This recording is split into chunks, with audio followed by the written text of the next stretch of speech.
அண்ணா பல்கலைக்கழக மாணவி பாலியல் வன்கொடுமை வழக்கில் கைதான ஞானசேகரனை விடுவிக்க தமிழக அரசு தரப்பிலிருந்து கடும் எதிர்ப்பு தெரிவிக்கப்பட்டிருக்கிறது. கூடுதல் விவரங்களை தலைமை செய்தியாளர் சிவா வழங்கிட கேட்கலாம். சிவா, வணக்கம். ஞானசேகரனை விடுவிக்க தமிழக அரசு தரப்பில் கடும் எதிர்ப்பு தெரிவிக்கப்பட்டிருக்கிறது. இது குறித்தான முழு விவரங்கள் சிவா.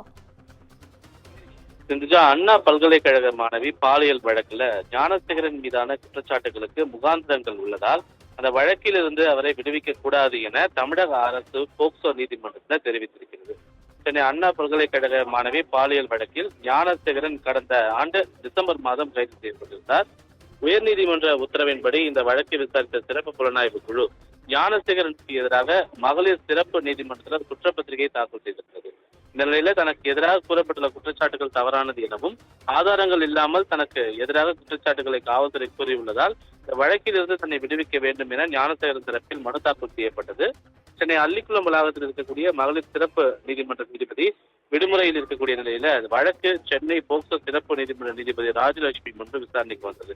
அப்போது ஞானசேகரன் நேரில் ஆஜர்படுத்தப்பட்டார். இந்த வழக்கிலிருந்து விடுவிக்க கோரி ஞானசேகரன் தரப்பில் தாக்கல் செய்யப்பட்ட மனுவுக்கு காவல்துறை தரப்பில் பதில் மனு தாக்கல் செய்யப்பட்டது. அதில் ஞானசேகரனுக்கு எதிரான குற்றச்சாட்டுகளுக்கு அனைத்து முகாந்திரங்களும் உள்ளதாகவும் இவர்தான் குற்றம் புரிந்துள்ளார் என்பதற்கு அனைத்து ஆதாரங்களும் உள்ளதால் ஞானசேகரனை வழக்கிலிருந்து விடுவிக்க கூடாது எனவும் மனுவை தள்ளுபடி செய்ய வேண்டும் எனவும் தெரிவிக்கப்பட்டிருக்கிறது. இதனை அடுத்து ஞானசேகரனை விடுவிக்க கோரிய மனு மீது வாதங்களை முன்வைப்பதற்கான விசாரணையை நீதிபதி நாளை தினத்திற்கு ஒத்தி வைத்திருக்கிறார். சிந்துஜா.